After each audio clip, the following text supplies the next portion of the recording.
cannot time a market. You cannot always invest at the bottom and exit at the top.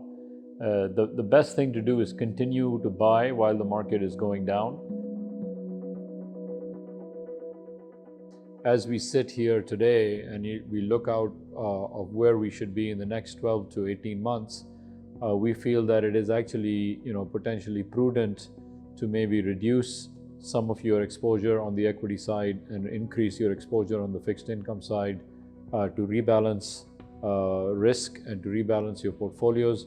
So we do believe that a recession is a high probability if you look at the way the yield curves are, if you look at the fact that the Fed is close to the end of its hiking cycle.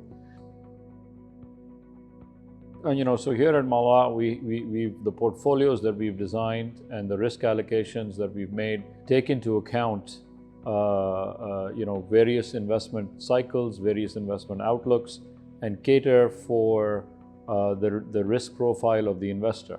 The four different investment options that we've had, we do that for a long cycle. We don't do that necessarily for short-term views or 3 or 6 month views.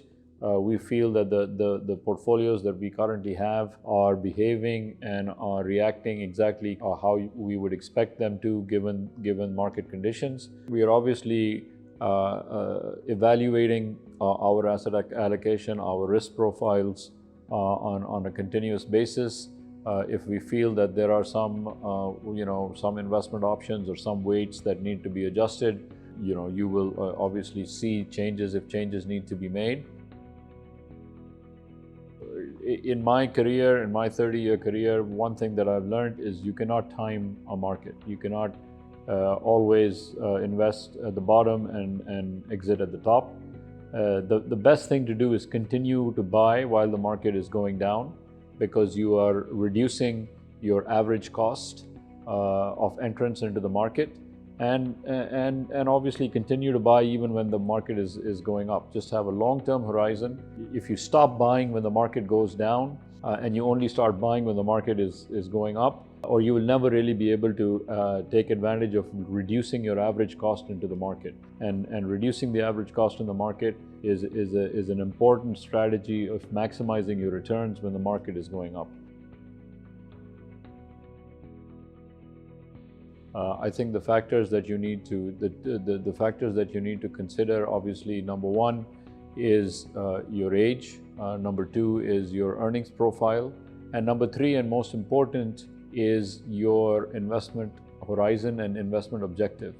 So if you are investing, let's say, with the objective of buying a house in 2 years, or buying a car in 3 years, or investing for marriage in 1 or 2 years, then your investment horizon is a relatively short, or is a time-based investment horizon, and your risk appetite should then be lower than, let's say, someone who is just investing for the long term, doesn't really have an immediate need for that cash in the next 6 months, 1 year, 2 years.